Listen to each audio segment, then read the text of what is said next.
Então, queridos alunos, eu vou fazer uma breve conclusão, fechamento do capítulo 8 para vocês, né? Sociedade capitalista e as classes sociais. A gente viu os Burakumins, né, que são aquele povo no Japão que, apesar de todas as leis que existem lá, para eles não serem discriminados, a gente discutiu isso aí em sala de aula. Eles são discriminados pela questão cultural. Então, quando se vai fazer uma análise da sociedade, quando se vai se fazer um estudo em relação à mobilidade, ou à hierarquia, o status, né, social, isso depende muito de que objeto eu vou olhar, de que maneira eu vou olhar a sociedade, o que eu quero tirar da sociedade, né, dessa minha pesquisa, dessa minha investigação científica, porque existe basicamente duas diferenças sociais, grandes diferenças sociais na sociedade, né?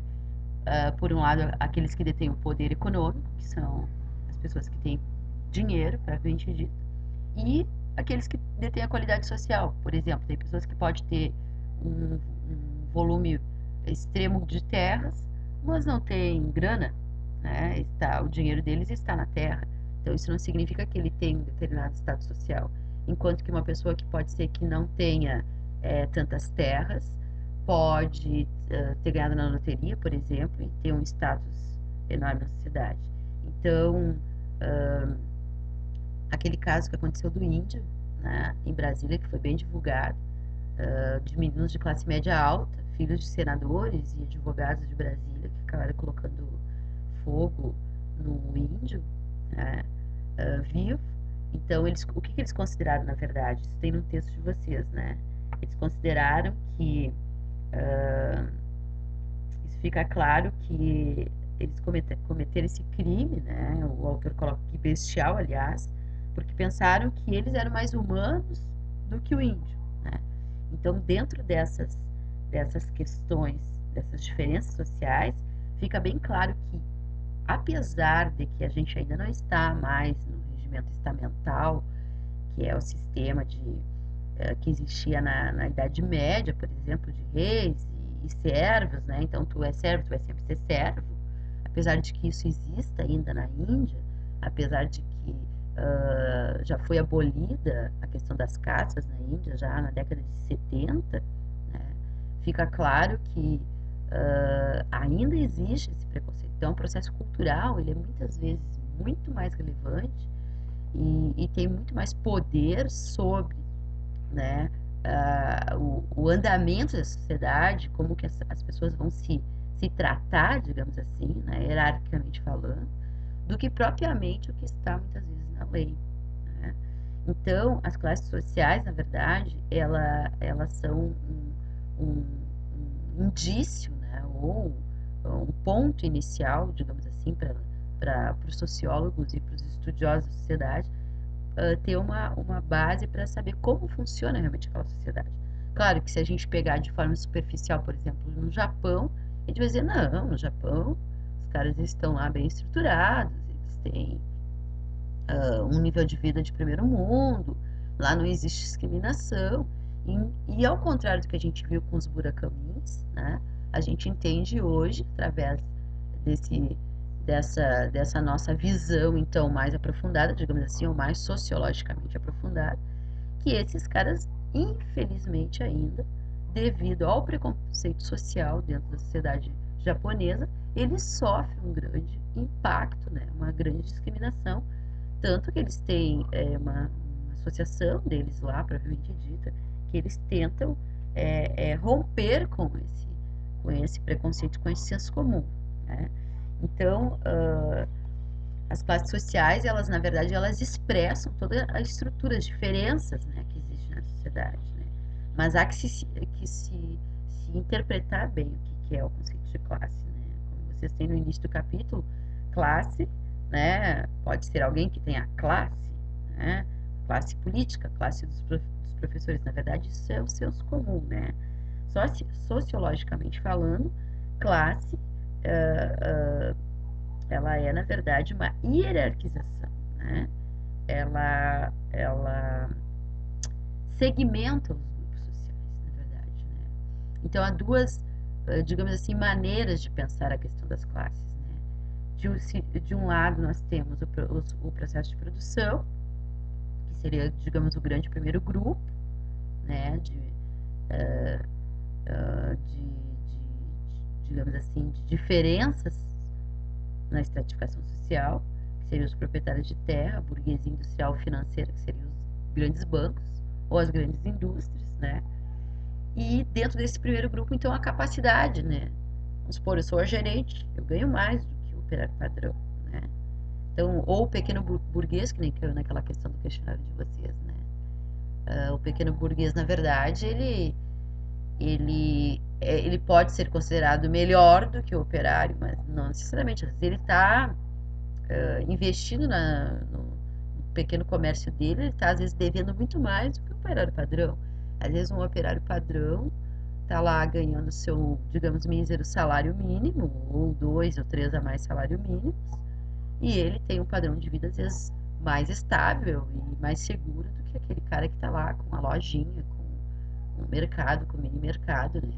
Porque ele tem impostos a pagar, ele tem que pagar os seus funcionários, etc, etc. Então, o custo-benefício dele é bem maior. E temos também o segundo grupo, que seria a classe alta, média e propriamente a classe baixa, né? Que seriam classificados em A, B, C, D e E. Né? Então, a gente pode afirmar que fica evidente que as sociedades capitalistas, né, modernas, elas se caracterizam, né, por esse grau variável pelas desigualdades sociais, né? Então, na apropriação de riqueza gerada pela sociedade, né, pela renda, pelo consumo de bens. Então, hoje vale assim quem consome mais, né? Quem tem poder de compra, na verdade. Né? E para tu ter poder de compra, tu tem que ter um trabalho, tem que ter uma fonte de renda, de onde tu vai tirar esse teu poder de compra. Né? Outra maneira de se ver bem essa diferença, principalmente no Brasil, a gente vê que os políticos, em específico em países em desenvolvimento, né, que é o caso do Brasil, eles se apropriam desse poder político, né, para desviar verbas enfim, colocar os próprios salários em valores exorbitantes, que às vezes tu fica nem acredita que os caras aí vão para a televisão e dizem, não, a gente tem que ganhar mais, porque afinal de contas, né? Então isso impera bem clássico assim de países em sociedades não tão igualitárias como países desenvolvidos, né?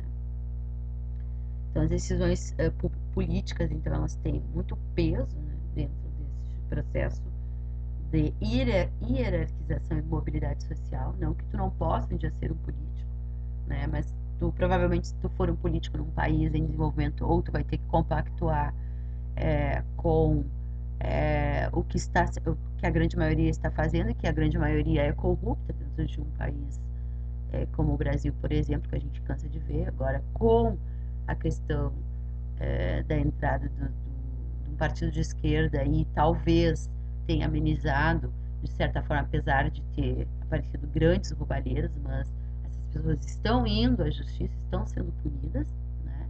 Como nunca no Brasil se viu, né? Tanta roubalheira, mas em contrapartida tanta processo jurídico, né? Encaminhando as CPIs aí, né? Enfim. E na apropriação de bens simbólicos, né? Como, por exemplo, o que seria um bem simbólico, né? Eu não sou rico, mas eu sou um artista, digamos assim, famoso, né? Bom, se eu sou famoso, de repente eu estou na mídia, mas de repente eu não estou na mídia. Mas eu sou um cara muito culto. Então, os bens simbólicos seria a apropriação cultural, propriamente dita, né? O acesso a isso, né? Quem tem acesso hoje a isso? Quem tem acesso à educação, quem tem acesso aos museus, quem tem acesso à arte, né? Quem tem acesso ao teatro, aos livros, né? Então, outras questões, por exemplo, a questão de renda, as questões de propriedade, de consumo, de educação formal, né? Poder, conhecimento, né? Hoje vale quem tem conhecimento, né? É poder ter ou ter para poder, né? O que vale mais hoje na sociedade da informação, né? Informacional, sociedade moderna? Realmente vale, claro que o capital, mas a informação ela é extremamente importante, né? Hoje a gente tem, por exemplo, os meios de comunicação, né, de massa, que vocês viram no livro, que vocês leram em um capítulo do livro, Globalização, por uma outra globalização do pensamento único à consciência universal, né, este livro aqui, que vocês viram que é possível acontecer uma mobilidade social, ou é possível equiparar as desigualdades sociais, ou amenizar as desigualdades sociais. Vocês têm, inclusive, no final do capítulo de vocês, a questão da fome, né? Por que hoje está se comprovado cientificamente, tecnologicamente, que a tecnologia ela aumenta, mas em contraponto nós temos cada vez mais pessoas passando fome no mundo. E isso é inadmissível, porque se temos alimentos suficientes para alimentar, digamos, 5 bilhões de pessoas no planeta, por que não se alimenta essas pessoas? Ou por que não se dá as condições mínimas para essas pessoas poderem viver dignamente, né? Então, esse processo caótico, né, que a sociedade contemporânea vive, ela já foi descrita por Marx, né? Marx ela vai dizer que a desigualdade é constitutiva, né? Ela, na verdade, ela não é uma desigualdade que vem agora, ela é a priori, ou seja, ela vem, é preciso estudar historicamente o processo social das classes sociais, né? E perceber que as classes se constituem no processo da produção da vida social. Então, se tu não tem uma produção, tu não tem da onde tirar o teu cash, né, tua grana, teu money, como que tu vai ter uma mobilidade social, né?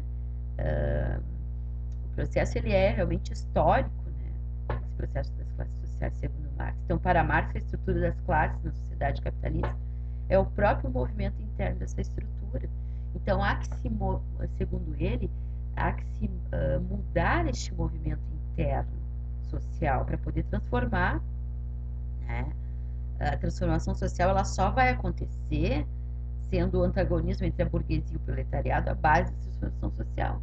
Então, ela só vai acontecer, essa questão, a luta de classe, segundo ele, é fundamental no pensamento marxista, né? Pois nela está a chave para compreender a vida social contemporânea e transformá-la. Então, quando a gente vê, muitas vezes, os movimentos sociais, quando a gente vê o sem terra, quando a gente vê os índios fechando as estradas na televisão, né? A gente vê, na verdade, apenas essa, digamos assim, essa pequena recorte que a mídia nos traz. A gente muitas vezes, o senso comum, nos diz assim, esse bando de sem vergonhas, né? Esses caras não têm o que fazer, mas é a única maneira de romper ou amenizar com esse processo histórico que dura desde, a gente vai ver agora no próximo capítulo, capítulo 9, né, que é a questão das desigualdades no Brasil, dura desde a época do Império, né? Analisando historicamente a questão das desigualdades sociais do Brasil, percebe-se que começa lá nas chegadas dos portugueses, né? Eles se instalaram aqui e ficaram, né? Inclusive, eles olhavam para os índios e diziam que os índios não tinham alma, né?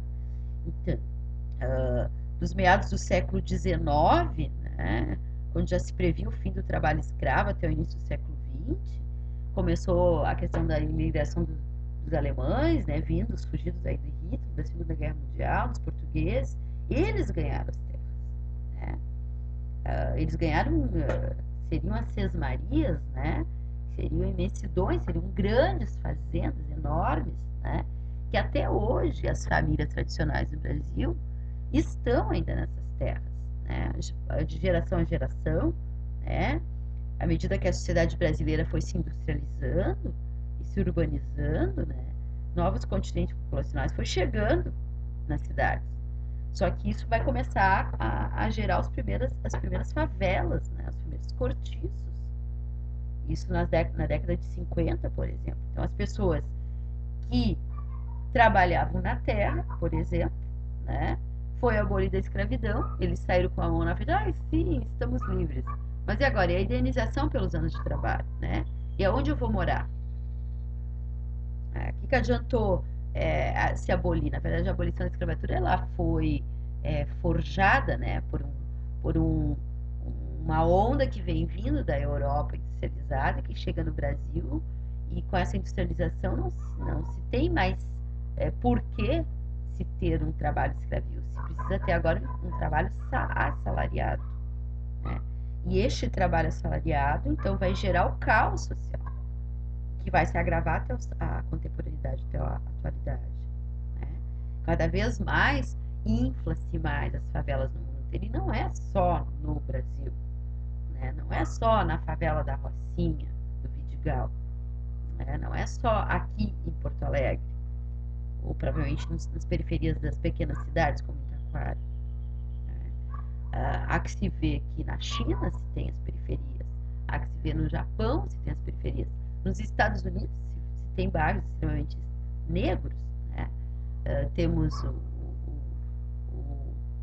bairros extremamente racistas também, porque isso é uma questão histórica que há que se estudar, que há que se aprofundar, né? Voltando um pouco então a Marx, né? Fechando o parênteses aí do capítulo seguinte, então o que ele entende? Que é por luta de classe, entende-se então não somente confronto armado, né? Então quando a gente critica lá o cidadão que está lá na paz, com a bandeirinha, né? Então o Marx ele não fala apenas no confronto armado, né? Mas ele fala também todos os procedimentos institucionais possíveis, como políticos, debates, assembleias, associações de bairros, né? Todos os procedimentos institucionais, políticos, policiais, legais e ilegais, de que a classe dominante se utiliza para manter o status quo, né? Então, na verdade, a sociedade, ela é vista, né, como um processo, segundo Marx, histórico, né? Então, ela não vem de hoje, esse processo. Então, como romper com isso, né? Então, o que na verdade o Marx nos coloca? Que esse status, né, social, tá? Ou propriamente, estou procurando uma cosita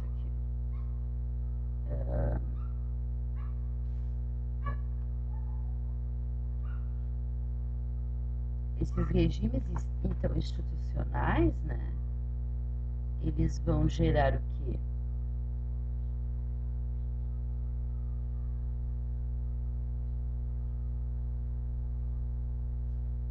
Revolução. Mudança brusca e radical, muitas vezes violenta, de toda a ordem econômica, social, política e institucional vigente. Revolução não constitui apenas na derrubada de um governo, mas implica transformações profundas da sociedade, chegando, em certos casos, a alterar até mesmo o regime de propriedade, como ocorreu na Revolução Russa, em 1917, que instituiu a propriedade privada dos meios de produção e instituiu a propriedade coletiva ou estatal desses meios de produção. Então, na verdade,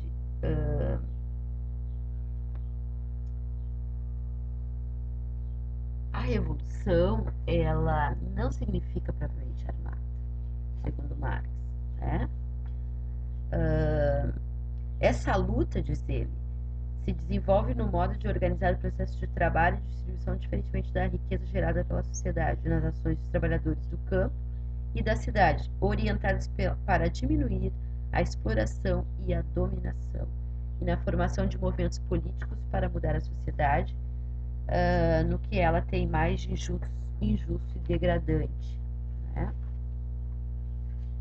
Então, de todas as classes que hoje em dia se opõem à burguesia, só o proletariado, segundo ele, é a classe verdadeiramente revolucionária, né? As outras classes degeneram e perecem com o desenvolvimento da grande indústria. O proletário, pelo contrário, é o seu produto mais autêntico, segundo ele, né? As camadas médias, pequenos comerciantes, pequenos fabricantes, artesãos, camponeses. Combate a burguesia porque esta compromete a sua existência das camadas médias. Não são, pois, revolucionárias, mas conservadoras. Então, quando ele fala que a classe média, na verdade, é uma classe social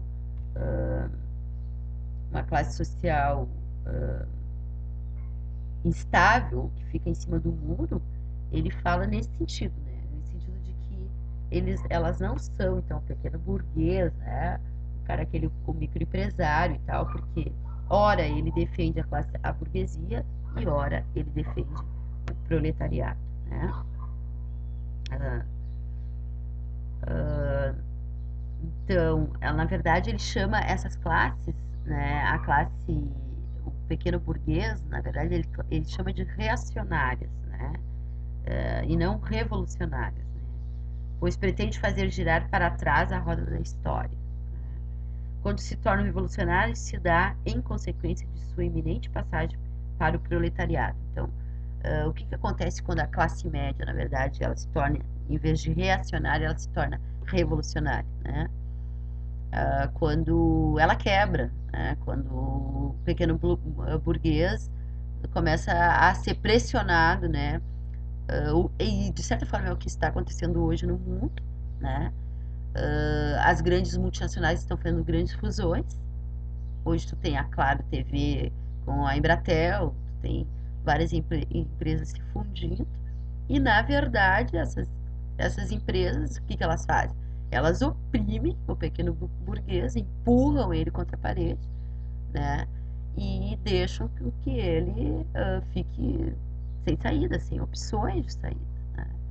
Porque ele já está endividado com um grande burguês, que é o banqueiro lá, né? Ele pegou tudo que ele pôde de empréstimo e de repente a empresa dele está dando para trás, ele não está conseguindo pagar suas dívidas e nem repor, né, para continuar girando a sua empresa. E ele acaba sendo pressionado e o que acontece? Ele se torna depois, ele quebra, fecha a empresa dele e volta a ser proletário novamente se conseguir um emprego, né? Se não ficar na fila dos desempregados, que são milhares de pessoas que estão desempregadas hoje no planeta, gerando essa outra catástrofe, né? Este outro caos, né? Paradoxal, né? É aquela velha frase: os que comem não dormem com medo dos que não comem, né? Então, quando se tornam revolucionários, então, em consequência de sua iminente passagem para o proletariado, não defende então seus interesses atuais, mas seus interesses futuros, né? Abandona o seu próprio ponto de vista para se colocar no lugar do proletariado. O lumbem proletariado, putrefação passiva das camadas mais baixas da velha sociedade, pode às vezes ser arrasado no movimento por uma revolução proletária, todavia, suas condições de vida o predispõem mais a vender-se à reação, diz Marx, né? Então, já para Weber, né, nas palavras de Weber, classe é um certo número de pessoas que tem um comum componente acordo. Para ele, então, por exemplo, a classe de professores é uma classe, então é representada sobre as condições de mercado de produtos ou de mercado de trabalho, né? Então, Weber escreve sobre as suas lutas de classe, mas diferentemente de Marx, ele afirma que elas ocorrem também no interior de uma mesma classe, né? Se houver perda de prestígio, por exemplo, de poder, né, dentro de uma classe, ou até de renda no interior de uma classe, ou entre classes, pode ocorrer também movimentos dentro dos próprios grupos sociais, né, que lutarão para se manter, né, na classe, ou ter poder, né. Então, resistirão às mudanças, né.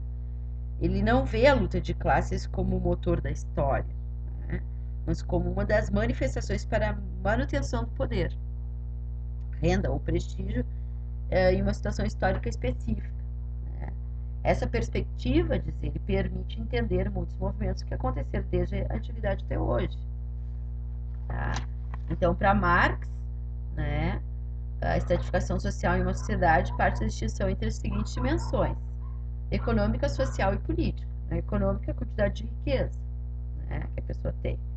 No social, o status ou prestígio que ela ocupa. Então, não necessariamente, que nem eu falei, uma pessoa que tem um monte de terra possa ser rica, né? Então, isso é Weber. e na política a quantidade de poder que as pessoas do grupo detêm em relação à dominação da sociedade. Terra de céu, quem tem olho é rei. Então, se a gente pegar, por exemplo, e eu tenho conhecidos meus que vão para cima, mais para cima, e para Mato Grosso, né? Eles gostam muito do pessoal aqui do Sul, porque diz que o pessoal do Sul aqui é trabalhador, etc, etc.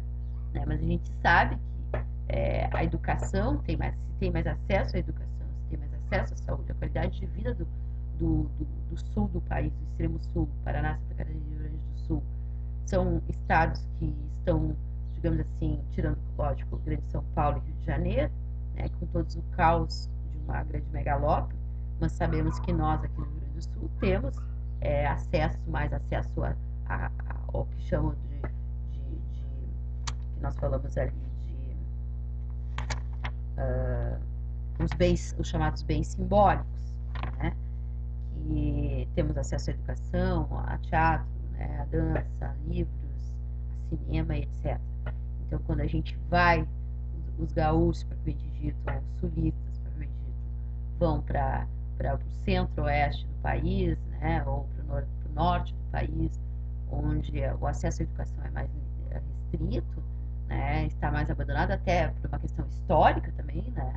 Porque quando os bandeirantes eles chegam aqui no Brasil, eles ocupam basicamente o litoral do Brasil, eles não conseguem entrar, porque a mata é muito fechada. Os índios, na época, também são mais agressivos, mais no interior, então eles têm mais dificuldade de colonizar o Brasil. Então, na verdade, o Brasil foi colonizado mais na sua extensão territorial, mais a seu extremo leste do que centro e oeste, e propriamente o nordeste, né, do país. Tanto que quando eles chegaram aqui no sul do Brasil, eles tiveram muita resistência, porque aqui no sul tinha índios canibais, né, que acabavam comendo literalmente os portugueses, né, botando eles na fogueira e comendo seus inimigos, né? Então, partindo dessas três dimensões, o Weber afirma que muitas pessoas podem ter renda e posses, né, como eu falei antes, mas não prestígio nem status, nem posição de dominação. O indivíduo que recebe uma fortuna inesperada, por exemplo, né, não conquistará necessariamente prestígio e poder, né? Tá? E outras pode ter poder e não ter riqueza, né? Corresponde à dominação que exerce, por exemplo. Exemplos são as pessoas de grupos que se instalam na estrutura de poder estatal e burocrático, né? O cara, ele trabalha na Polícia Federal, então lá ele tem um prestígio, um poder, né? Outras pessoas ainda podem ter status e prestígio, diz ele, na sociedade, mas não possuir riqueza nem poder, né? Por exemplo, certos artistas, como eu havia falado antes, de televisão, intelectuais consagrados, né? Weber concebe assim hierarquias sociais baseadas em fatores econômicos, que são as classes, em prestígio e honra, que são os grupos de status, e em poder político, que são os grupos de poder, né? Para ele, classe, então, é todo grupo humano que se encontra em igual situação de classe, isto é, os membros de uma classe têm as mesmas oportunidades de acesso a bens, a posição social e a um destino comum. Essas oportunidades são derivadas de acordo com determinada ordem econômica das possibilidades de dispor de bens e serviços. Tá? Bom, dentro das palavras, então, de Davis e Moore, né, necessidade funcional de estratificação, né, eles colocam que se por um lado temos a estratificação social, que ela é vista por questões de desigualdade, por um lado ela é funcional, né? Vocês imaginam se não existisse esta ordem, digamos assim, social, né?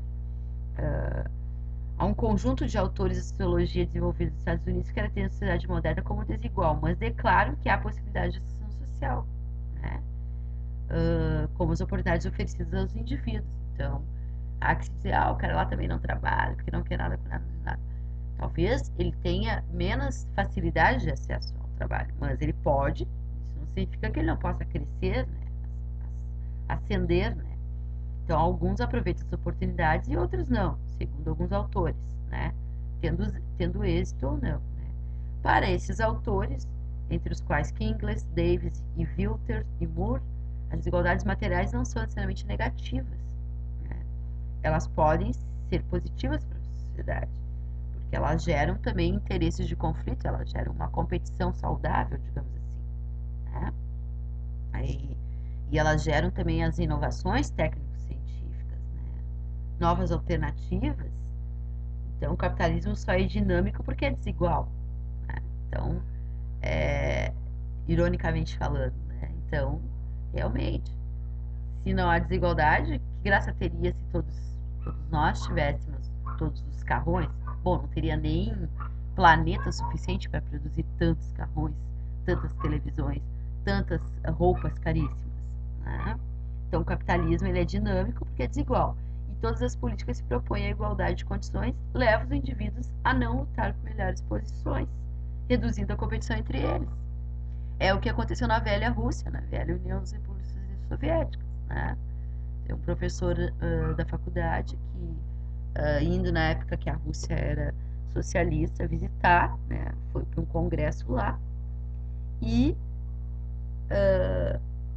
chegando lá, né? Ele entrou numa loja, a filha queria uma daquelas bonequinhas, tradicionais bonequinhas porcelanas russas, né? E ele disse que cansou de ficar dentro da loja esperando. Ele ficou ali, ficou, e ninguém vinha atender. E aí ele entendeu, né? Lógico que eles não ganham, eles ganham o salário deles, eles atendendo 2, 10, né? 50, 20, 30, o salário deles vai ser igual, né? A mesma coisa quando eu digo pra vocês aqui, eu dando aula, não dando aula, meu salário é igual, né? Isso é uma questão de ética, né? Ou eu ensino, ou eu finjo que ensino vocês, né? O meu salário vai estar igual lá, né? Que incentivo um professor tem para dar aula? Ele deveria ganhar por alunos, né? Opa, estaria milionária hoje, né? Com certeza, né? Coloca aí 40 vezes 30 diárias de classe, né? Vezes. A gente deveria ganhar como a escola ganha, né? A escola ganha pelo número de alunos, né? Vem uma verba para vocês de acordo com o número de alunos que está aí, para vocês terem estrutura. Eu não sei por que o professor não ganha, não poderia ganhar desta maneira. Ó, esta é uma ideia revolucionária, né? Isso não significa que eu tenho que pegar arma e agora sair matando todo mundo, né? Eu posso cultivar essa ideia, tentar incentivar essa ideia, ou quem sabe virar uma deputada, uma senadora aí, tentar fazer virar projeto, né? Lei. E quem sabe um dia os professores poderão ser realmente valorizados pelo número de alunos que ele atende, né? E não pela qualidade, né? E os alunos poder também avaliar este professor, né? Avaliar a qualidade da sua aula, avaliar como que ele está se saindo, né? Se realmente ele está cumprindo o seu papel social, né? Que é, digamos assim, dividir o seu conhecimento, porque o professor não necessariamente sabe tudo, né? Estou aqui em meio aos meus livros, trazendo informações de outros autores para poder realmente fazer a síntese para vocês. Eu tenho 45 minutos e eu já estou vendo aqui que eu já estou falando há 33 minutos e 27 segundos, né? E daqui a pouco termina o meu tempo e eu não consegui falar tudo o que eu tinha que falar. Mas, enfim, concluindo então esse capítulo, gente, o que a gente tem que tirar, né? Existe autores que pensam desta maneira, né? Mas o sociólogo José de Souza Martins, em seu livro A Sociedade Vista do Abismo, novos estudos sobre exclusão, né? Pobreza e classes sociais, procurou elucidar um pouco a confusão estabelecida no uso dessa expressão. Eu perguntei sobre isso para vocês, né? Então, diz que podemos entender a expressão exclusão social como a base das orientações opostas, uma transformadora e outra conservadora, né? Orientação transformadora aparece quando os militantes políticos, né? Temos muita gente pobre, sei o quê, vamos pegar verba, vamos dividir, vamos passar de... E, na verdade, os caras, em vez de pegar essa verba e realmente trazer autonomia para essas pessoas, né? Ensinar a pescar e não dar o peixe, eles vão lá, levam 1 quilo de alimento, levam um saco de roupa e etc. E não estrutura essas pessoas, né? Para que elas possam andar com as suas próprias pernas. Então, esta não é a transformadora, né? Segundo ele, né? Então, A orientação transformadora aparece quando os militantes políticos, os partidos políticos e até professores universitários utilizam essa expressão de forma inadequada, dizer, né? Para caracterizar a situação daqueles que estão nas condições de classe trabalhadora, como os explorados na sociedade capitalista. Entretanto, isso é questionável, né? Porque o trabalhador está incluído no sistema. Como eu disse para vocês, nós aqui, todos nós, não somos excluídos da sociedade. Excluídos da sociedade, no meu ponto de vista, concordando com o autor aqui, com o meu colega José de Souza Martins, né? Excluído é aquele que não tem poder de compra. Aquela pessoa que vive com menos de $1 por dia. Essa pessoa que mal consegue comer. Este é o excluído da sociedade, né? Então não confundam exclusão com poder de compra. Tá? Isso é base para vocês fazer o vestibular de vocês. Vocês estão saindo ano que vem para o vestibular. Então isso é uma base que vai estruturar vocês. Lembre-se disso. Isso é uma boa dica, né, para vocês poderem fazer uma redação consistente de qualidade. Tá? Então é um discurso de quem está incluído e postura de todos que interagem com a sociedade. Então, exclusão e futuro das empresas capitalistas. Nesse texto aqui, né, o termo inclusão e exclusão são usados na forma de conservadora, né? Não para explicar as desigualdades sociais, mas para defender a continuidade desse sistema desigual, né? Em um artigo publicado no Estado de São Paulo, de 3 de agosto de 2005, Stuart Hart, autor do livro Capitalismo na Encruzilhada, afirma que a inclusão social é o futuro do capitalismo. Segundo ele, as empresas só sobreviverão se olharem para os pobres, ou seja, se não incluírem 4 bilhões de pessoas que vivem com até 1,5 mil dólares por ano, cerca de R$ 2.700 em outubro de 2000, significa cerca de R$ 225 por mês no Brasil, não haverá futuro para elas nem para o próprio capitalismo. De certa forma, ele não deixa de estar errado, né? De acordo com o articulista, é necessário que as grandes empresas, em especial as multinacionais, reformulem suas estratégias para oferecer produtos e serviços para essa massa excluída. Hart afirma que é necessário, abre aspas, reinventar o capitalismo de modo a torná-lo mais inclusivo, fecha aspas. A maioria das empresas hoje trabalha para cerca de 800 milhões de consumidores, que ganham mais de 15 mil dólares por ano e, quando procuram expandir seus investimentos e negócios, focam o interesse numa classe média em torno de 1,2 bilhão de pessoas que ganham entre 1,5 e 15 mil dólares por ano. Essas possibilidades estão quase esgotadas, por isso é necessário pensar naqueles que ganham menos. Já está acontecendo isso. Já está acontecendo isso. Né? Vocês podem ver as empresas que estão investindo nos tamanhos extra grandes. Os desfiles de moda para as gordinhas, pessoas gordas. Né? Então, assentos de ônibus, né? De aviões, né? Onde essa pessoa realmente ela vai pagar a mais, porque ela vai ocupar um espaço maior dentro da aeronave, mas as empresas já estão repensando para atingir esse grupo maior de consumidores. Né? Só por essa via será possível que muitas dessas empresas sobrevivem daqui em diante. Né? Depois dos cenários das desigualdades, vocês têm a questão da fome no mundo, né? Que ao se iniciar o século XXI, cerca de 800 milhões de pessoas, das quais 300 milhões de crianças eram vítimas da fome crônica. Além disso, mais da metade das mortes das crianças menores de 5 anos podia ser atribuída à falta de alimentos ou à má nutrição, apesar de um mundo existir recurso suficiente para satisfazer as necessidades alimentícias de toda a humanidade. A situação mais grave era vivida no continente africano, todos nós sabemos, né? Onde viu pelo menos 200 milhões de pessoas afetadas pela fome, das quais 40% necessitam de ajuda alimentícia de emergência, né? Então pense, só para encerrar, né, gente? Comam o suficiente e não coloquem alimento fora. Por hoje era isso, gente. Meu tempo esgotou. A gente continua na aula que vem com um novo capítulo que vai estar na COP Center. Obrigada. Até a próxima.